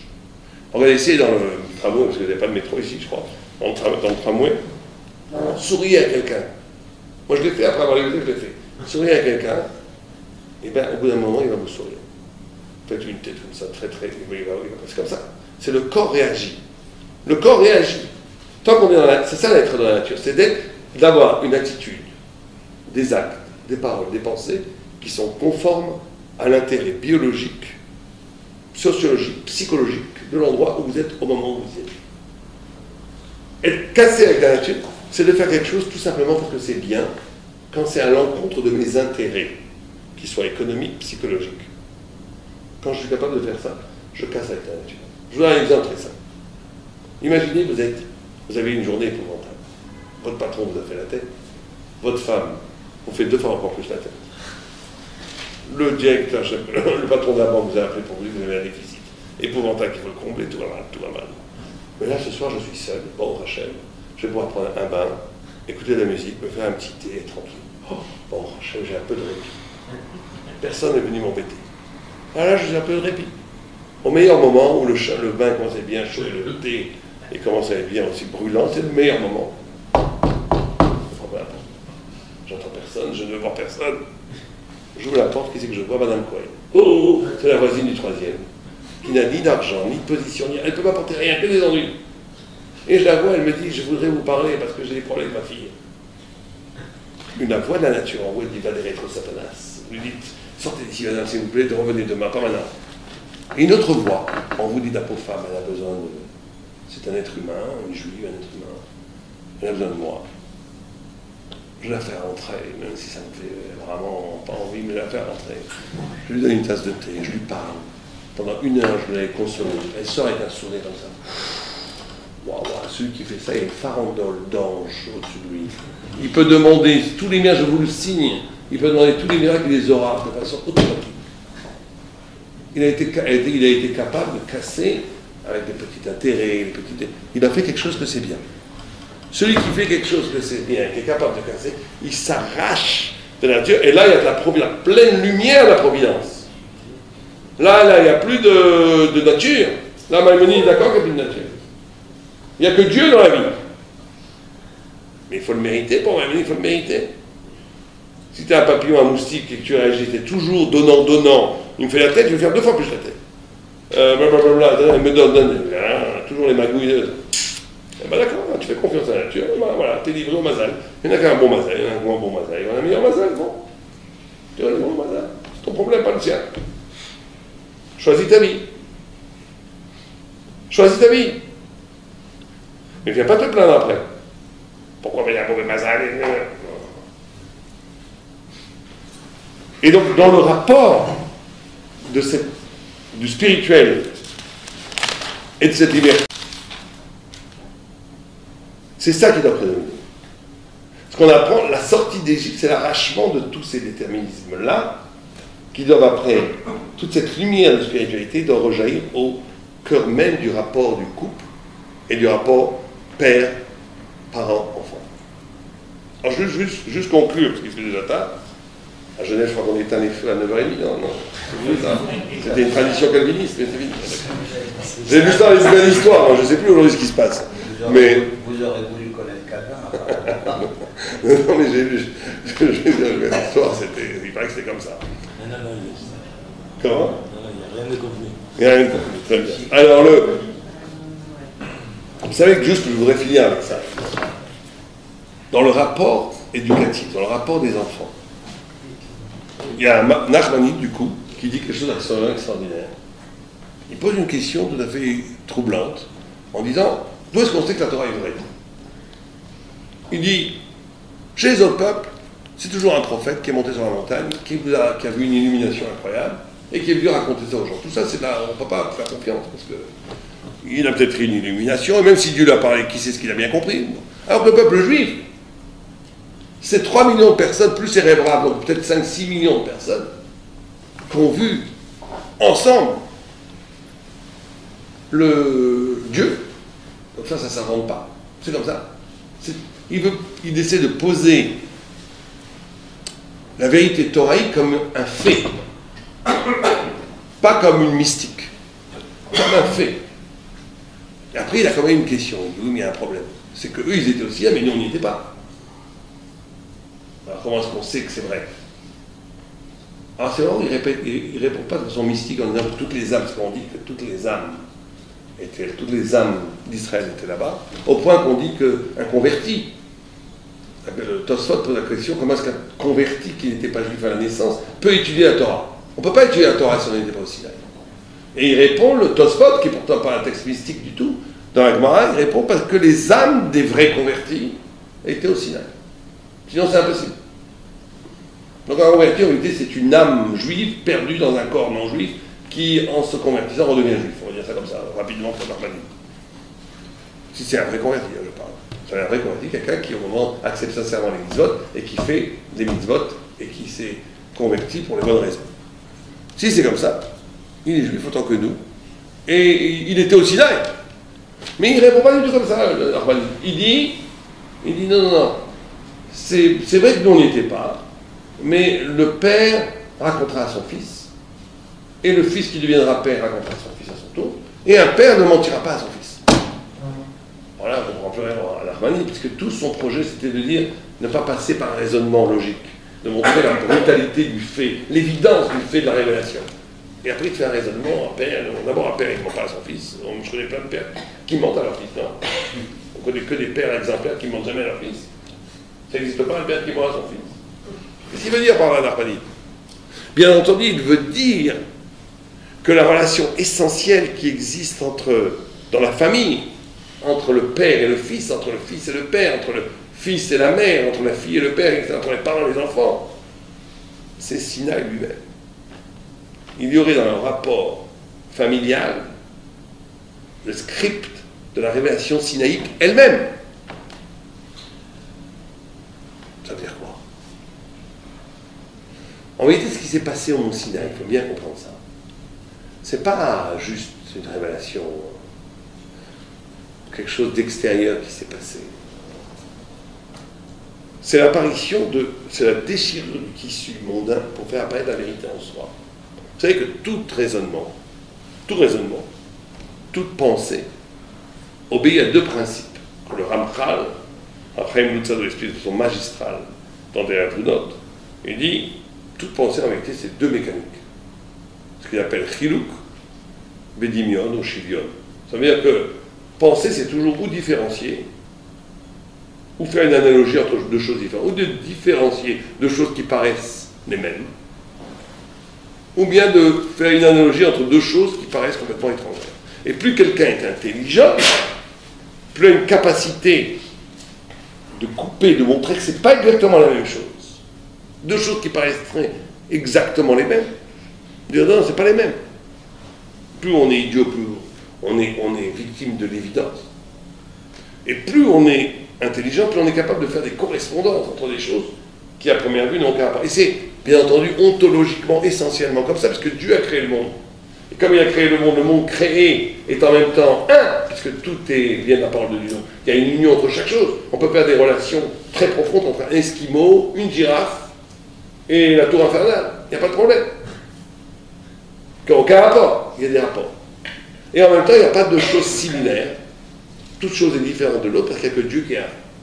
Il n'y a que Dieu qui est tout. Chaque chose est différente. Donc il y a les deux. Et l'intelligence obéit à ce schéma. Chiluk, division. C'est sa pensée, tout d'abord on fait que ça. Donc penser, c'est toujours une référence. Sans faire de la philosophie, on ne peut pas penser si on n'a pas une référence. Si on apportait d'une autre planète un objet qui n'aurait aucune référence, qu'est-ce qui se passerait? On ne le verrait même pas. On ne le verrait même pas. Donc la grande question, c'est, puisque penser, c'est forcément comparé, ou par la division, par la séparation, par l'analogie. C'est comme ça que ça marche. Alors quel est l'enfant? Quelle est la première référence? Comment on commence à penser, les frères? Puisqu'il faut une référence pour penser. Comment est-ce qu'on commence à penser? Par quoi ça commence? Quel est le premier donné qui fait? Et dit, moi j'aurais dit Dieu, l'âme, mais pas du tout. Dit le Ramchal, il y a quelque chose dans l'homme qui n'est pas dû à l'analyse, qui est sa présence à soi. Le fait qu'il soit là. Le fait qu'il soit là, c'est une évidence. Et il dit, il faut croire en Dieu. Croire en Dieu parce que c'est logique, c'est pas croire en Dieu. Croire en Dieu, il faut le croire comme une évidence, comme moi c'est évident que j'existe. Si vous avez... Regardez, essayez de faire l'expérience. Il fait nuit là. Si une personne vous dit il fait jour dehors, vous allez dire t'es un fou. Si 10 personnes disent il fait jour dehors, ils sont fous. 100 personnes me disent t'as pas vu qu'il fait jour, tu ne vas pas. Je vous promets que le gars va sortir pour voir qu'il fait nuit ou jour. Parce que je me trompe peut-être jour. Mais si vous dites tu n'existes pas, tu envoies tout le monde à l'hôpital psychiatrique, tu sais que tu existes. Il y a une évidence. Eh bien, la croyance en Dieu doit être à ce niveau d'évidence. C'est ça l'exigence de la foi juive. Or, le rapport entre un enfant et ses parents, c'est ce rapport d'évidence. Un enfant, par rapport à il croit à ses parents, tout ce qu'il dit. Vous dites, il y a un tigre dans le placard, il y croit. Il y a une confiance, c'est l'origine même de la foi qui existe entre les parents et les enfants. C'est pour ça qu'il ne faut jamais trahir ses enfants. Parce que si on trahit son fils ou sa fille, après elle ne va plus croire. Vous allez enlever la capacité de croire. Vous dites, oh là là, on m'a déjà trollé une fois mon père et ma mère, maintenant il me faut des preuves. Et donc on lui coupe toute cette capacité d'accueillir un horizon intellectuel intelligible qui n'est pas lié au 1 plus 1 font 2, qui n'est pas lié à la référence. Et donc le rapport du parent-enfant en amont doit être avant tout cette confiance, qui est la base de la émouna, de la foi. Émouna, ça veut dire confiance, en hébreu. La mine, c'est confiance, se reposer sur. Et c'est la base première de la émouna. Et c'est une des 4 clés qu'on apprend dans Pessah. Vous savez qu'à Pessah, il y a cette notion de la émouna dont on vient de parler maintenant.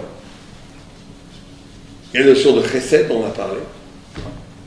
Et il y a une notion aussi d'apprendre ensemble, de dialoguer. C'est la deuxième notion fondamentale dans l'éducation absolue. C'est qu'il y a le Sefer Hassidi qui dit quelle est la clé pour qu'un enfant réussisse. qui disent une phrase absolument. Si vous êtes venu ce soir à un conseil, si vous avez des enfants, ça vaut tout l'or du monde. Ou des petits-enfants, ça vaut tout l'or du monde. Comment est-ce qu'on fait qu'un enfant s'épanouisse bien, intellectuellement? C'est ce que dit le Sefer Hasidim. Chose extraordinaire. Il dit, il faut aimer l'esprit de votre enfant. Pas l'aimer lui. Bien sûr, l'aimer lui. Mais ce qui va l'aider, c'est aimer la façon dont il pense. C'est un livre qui a été écrit au Moyen-Âge par Rabbi Yehuda Hassid. Il dit, aimer la façon dont il pense. C'est-à-dire qu'un enfant, il vous dit une idée, si vous dites, mais non, c'est pas écrit comme ça, tu dis n'importe quoi, vous allez le déconnecter de la Torah, de la vérité, de la recherche du sens. Je lui dis, mais cette idée, c'est pas ce que j'aurais pensé moi, mais c'est extrêmement intéressant ce que tu dis. Répète. Tu l'habitues à s'accepter dans son activité de pensée. Et dans la Torah, tu fais ça. Ça, tu lui donnes des clés. Tu aimes la façon dont il pense. Ça, c'est l'étude de la Torah. L'étude de la Torah, c'est justement être capable de dialoguer. Un vrai dialogue de Torah, c'est que chacun est intéressé par la perspective, par l'accueil. Parce que vous savez que la Torah, c'est la Torah écrite, c'est la Torah de Dieu. Et la Torah orale, c'est comment l'homme reçoit cette Torah de Dieu. Et il y a chaque âme a le secret d'une écoute, le secret d'une lecture, qui lui est propre, qui est elle-même une révélation. Quand Rabbi Eliezer, il arrêtait d'enseigner la Torah, il était sur un rocher, il se levait, les gens disaient, ce rocher, c'est le mont Sinaï. C'est le mont Sinaï. Parce que la Torah, c'est pas simplement la parole de Dieu. La Torah, c'est la parole de Dieu accueillie par l'intelligence humaine subjective de chacun d'entre nous, qui est redonnée après avec cette subjectivité, qui donne une couleur absolument spécifique, singulière, de chacun d'entre nous à cette Torah, c'est la Torah orale, qui est peut-être supérieure à la Torah écrite. Il y a des textes, on n'a pas le temps aujourd'hui d'aborder, qui stipulent que la Torah orale est supérieure à la Torah écrite.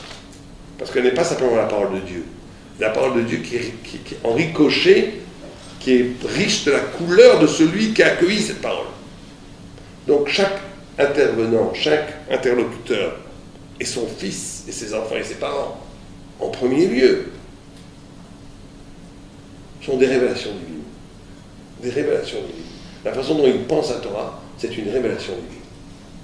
Et chacun porte en soi le secret d'une révélation divine, et la totalité de cette révélation crée le feu flamboyant de toute la Torah chez Balpé, qui est la Torah elle-même. Ça, c'est la deuxième clé, pour créer une famille juive. Les deux autres, elles sont très simples, elles excellent. C'est il est écrit, c'est symbolisé par le maror, c'est donner du sens. Le maror, c'est le malheur, on mélange le malheur avec la matzah, les deux en même temps, on les mange de sandwich d'idées. Qu'il ne faut jamais donner un sentiment d'absurde. Comme ça, le Maharal dit, dans l'éducation, il ne faut pas qu'il y ait d'absurde. Il ne faut pas qu'il y ait des choses qui soient absurdes. Même si on ne peut pas tout expliquer aux enfants, il faut leur expliquer qu'on ne peut pas tout leur expliquer. Il faut que ça ait un sens. S'il n'y a pas de sens, et après, bien entendu, le halal, la joie, la notion de joie. Il n'y a pas de vie sans simra. Et la joie, dit le Maharal de Prague, il y a une formule magnifique. Il dit, si vous mettez quelqu'un sur le peloton d'exécution, vous allez le tuer. Et ça, il va mourir dans une minute. Et après, on lui dit, monsieur, vous êtes libre. Le gars, il va être super content. Pourtant, 2000 après, il a les mêmes problèmes.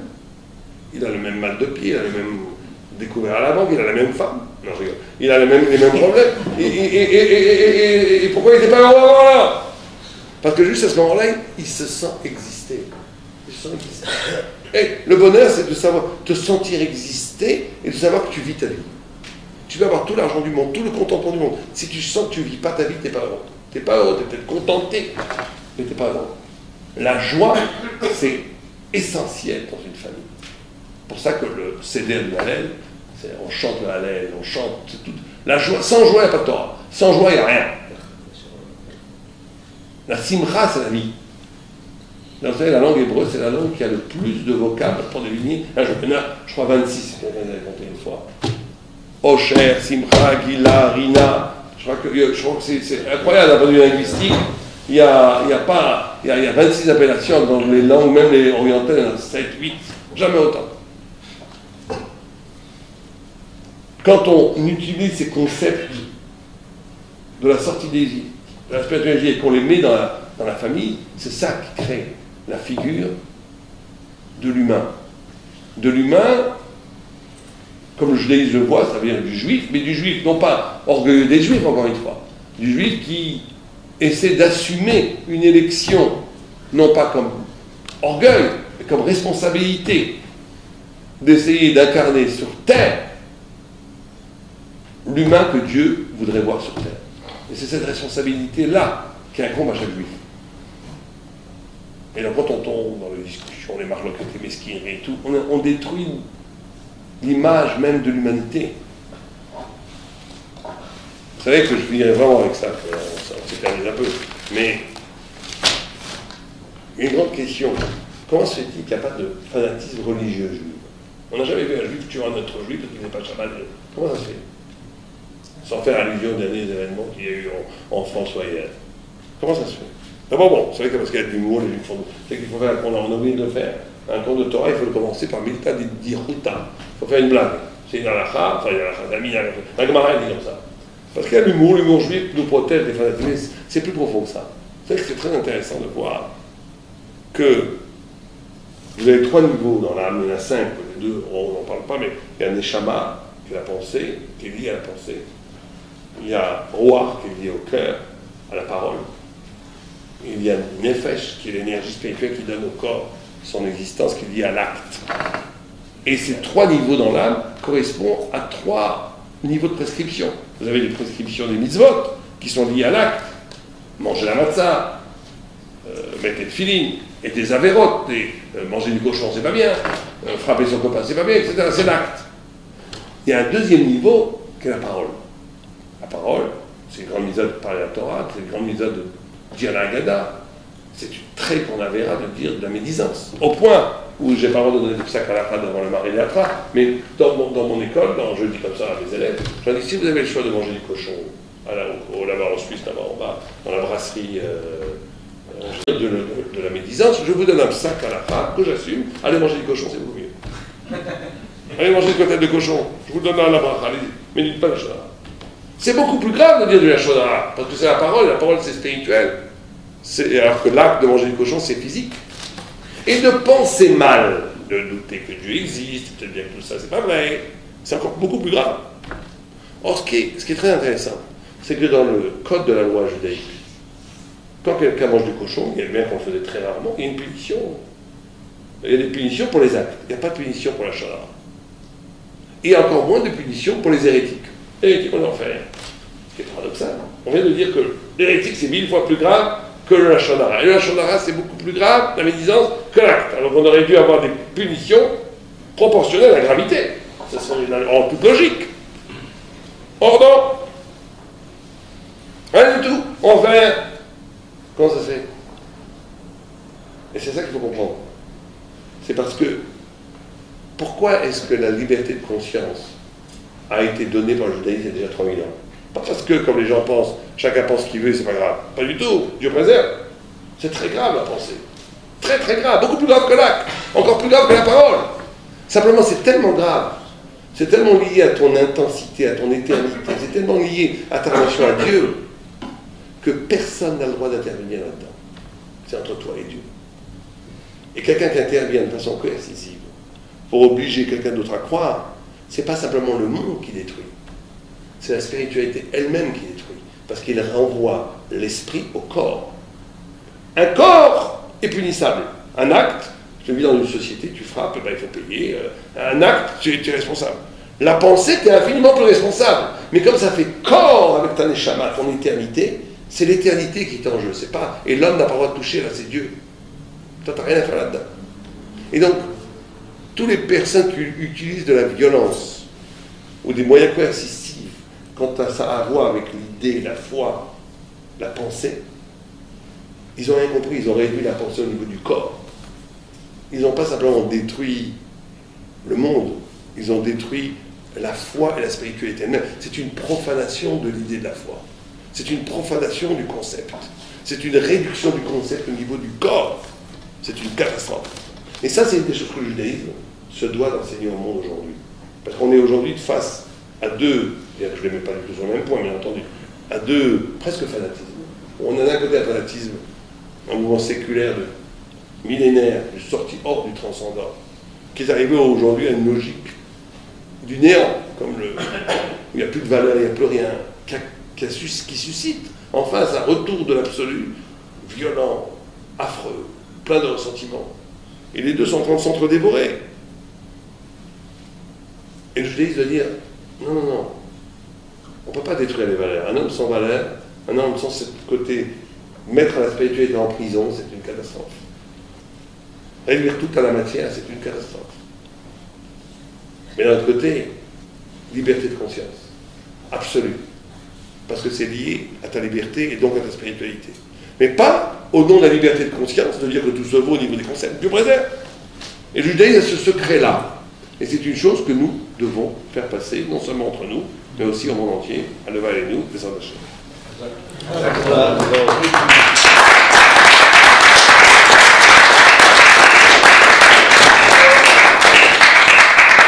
Avant de clore, est-ce qu'il y aurait éventuellement des questions?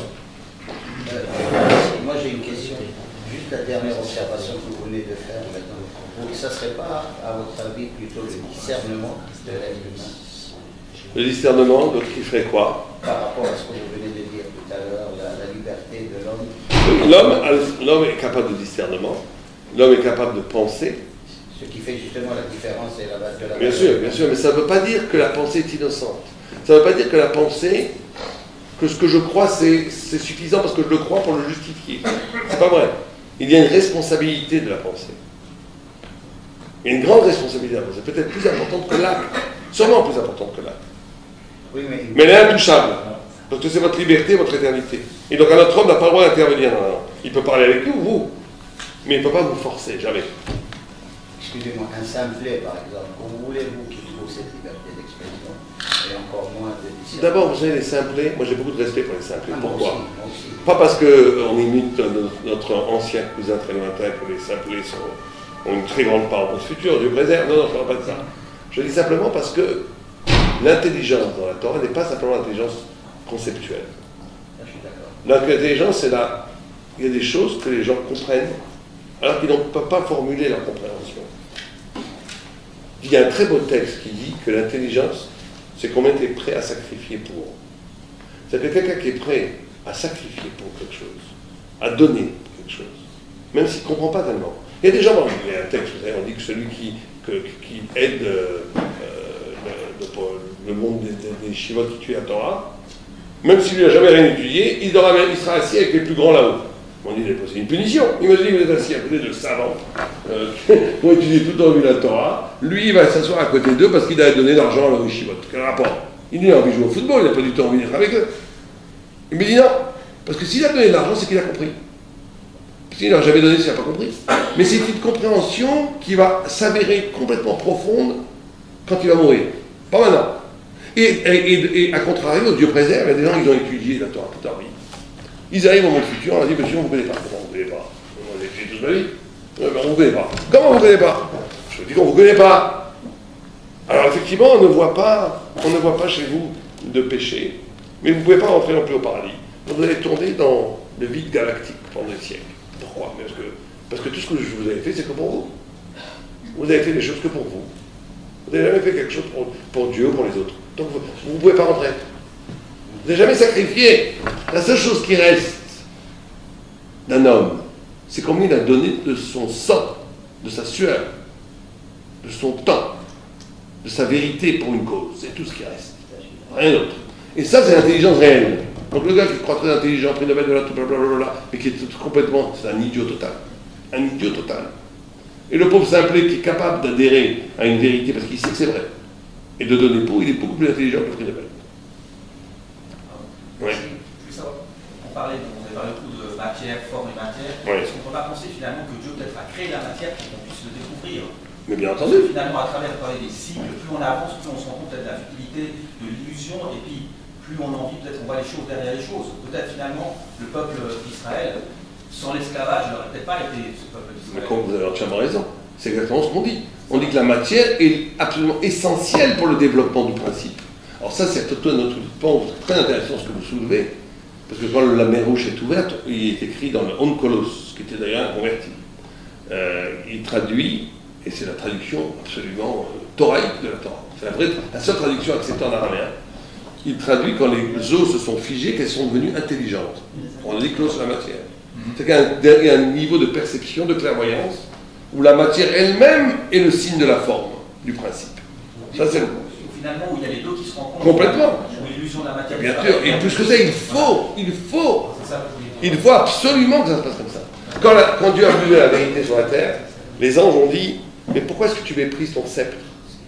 Tu as la vérité, tu l'as donnée aux hommes qui vont la bafouer, qui vont la piétiner. Et il a pris la Torah, la vérité, il l'a jetée sur la terre. Il a dit Emet, Meretz, Tisma. Or, quand vous écrivez Emet, je vous fais rapidement, hein, Emet, Mi, Eretz, Tisma. Vous voyez, quelque chose d'extraordinaire. Emet, Meretz, Tisma. D'accord? Vous pouvez le lire de tous les côtés, c'est comme un cube. Emet, Meretz, Tisma. Emet, Mi, Eretz, Tismar. C'est comme si cette vérité qui était restée au ciel, forme pure, qui ne fréquente pas la matière, aurait été d'une vérité magnifique, mais incapable de se multiplier. Tismar, ça veut dire fertiliser. Quand vous jetez des grains, c'est pas quand un paysan suisse ou français jette des grains, c'est pas pour recevoir la même forme de grain, c'est pour multiplier par 1000 son investissement. Sinon, il ne va pas jeter des grains, il n'y a qu'à les manger. Donc la vérité, quand elle est jetée à terre, elle va se multiplier au contact de la matière. Parce que quand la vérité reste dans le ciel, elle ne peut dire que la vérité. Quand la vérité va se confronter à la matière, elle ne va pas simplement dire sa vérité, elle va être capable de développer des discours qui vont dénoncer le mensonge. Elle va dire une vérité qui va dire la vérité du mensonge. Et donc elle va se multiplier, elle va dire beaucoup plus. Donc c'était essentiel qu'il y ait matière. Mais je ne parlais pas qu'il ne fallait pas la matière du tout. Je ne suis pas dans le discours spiritualiste. La Torah n'est pas dans le discours spirituel, elle est dans le discours. Par contre, de ne pas confondre. Et c'est ça le grand piège. Parce que l'évidence de ce que tu vois, c'est de croire que la matière est première. C'est ne pas mettre la matière en premier, mais en deuxième. Elle est seconde ontologiquement, elle n'est pas première ontologiquement. Elle est seconde. C'est ça qu'il faut prendre. C'est ça le grand test. On peut considérer la matière comme un dieu, c'est-à-dire de l'idolâtrie. Oui, sans aller aussi loin que ça. Il y a plein de gens de bonne volonté, des gens très bien, qui ne sont pas du tout anti-spirituels, ils se trouvent très bien, mais en vérité, ils font confiance avant tout à la matière. La matière est là, c'est ce qui est palpable, le pouvoir, l'argent, l'économie, la vie, le biologique, les médecins, tout ce que vous voulez. C'est ça qui existe. Après, que tu rajoutes dessus des couches de religion, de sculpture, ça c'est le contraire de la Torah. Le contraire de la Torah, c'est l'essentiel, c'est la vérité. Ce qui tourne après, il faut que cette vérité puisse avoir lieu, il faut de la matière. Mais c'est secondaire.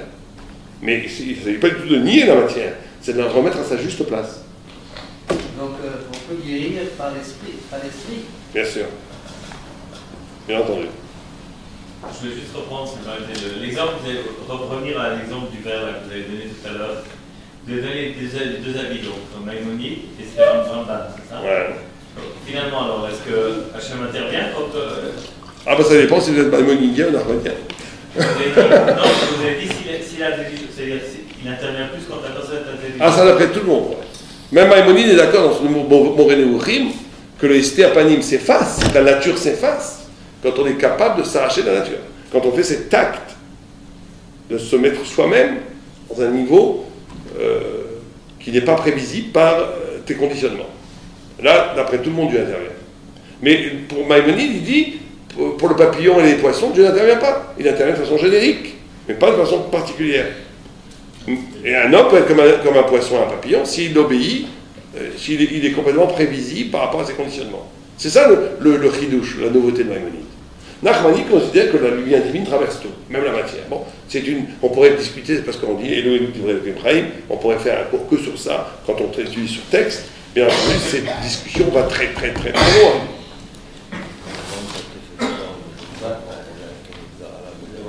Il y a beaucoup de travail pour le rendre. D'un autre côté, on voit Valmara. On dit qu'on appelle Marchefa et Marchefa. Parce qu'ils peuvent tuer quelqu'un que Dieu n'avait pas prévu tout à l'heure. Et Rachid dit pourquoi? Il dit, Rachid dit un truc incroyable. Mais la Gemara dit pourquoi on appelle le sorcier sorcier?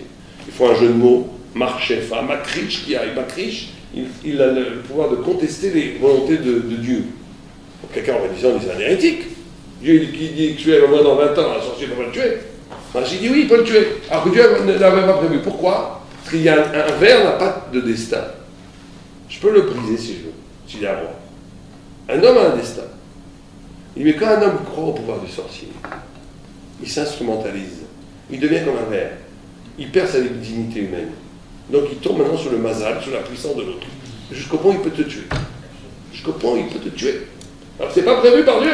Ça par contre c'est Maïmonide.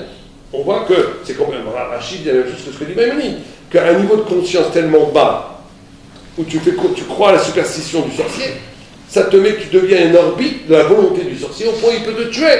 Et que Dieu n'avait pas prévu que tu devais mourir. Incroyable, une Gemara. Mais d'ailleurs, la sorcellerie, on n'en parle pas dans la Torah. On en parle énormément. Énormément, il y a un traité qui s'appelle Avodazara. Vous l'avez étudié. Avodazara, oui. Non, dans le traité Avodazara, on parle énormément. Et dans un Gemara, dans le Talmud, on parle énormément des pratiques des sorciers. Il y avait même des combats, ils n'ont rien inventé avec, je ne sais plus comment il s'appelle ce livre-là, des combats entre rabbins, initiés et sorciers, etc. Maintenant, les rabbins, ils ont perdu leur pouvoir. Comment? Il n'y a plus ces pouvoirs. Ah si, il y en a encore. En Israël. Peut-être pas qu'en Israël, je sais rien. On voit beaucoup. Mais attention, ce n'est pas des pouvoirs, il faut faire très attention. Parce que En Milvado, il y avait une fois, ce n'est pas des pouvoirs. C'est une relation au spirituel qui fait que les choses arrivent ou n'arrivent pas. Il y avait un très grand rabbin, moi, vous parlez des sorciers. Une sorcière a voulu faire des. Elle était très capable, hein. Et les rabbins avaient des façons de contrecarrer ces manipulations. Et il a dit, moi je fais rien. Elle-même, elle était faux. Il dit, vas-y. Si Dieu veut, tu pourras me faire du mal. Si Dieu ne veut pas, tu ne pourras rien me faire. Et tous ces pouvoirs sont neutralisés, rien à faire. C'est ça aussi, le Rambam disait que ça n'existait pas, les pouvoirs. Il veut dire qu'il y a un niveau où ça n'existe pas. Un niveau, ça existe pour ceux qui croient. Voilà. Si tu as un niveau de connexion avec supérieur, ça ne peut pas arriver. Hazak.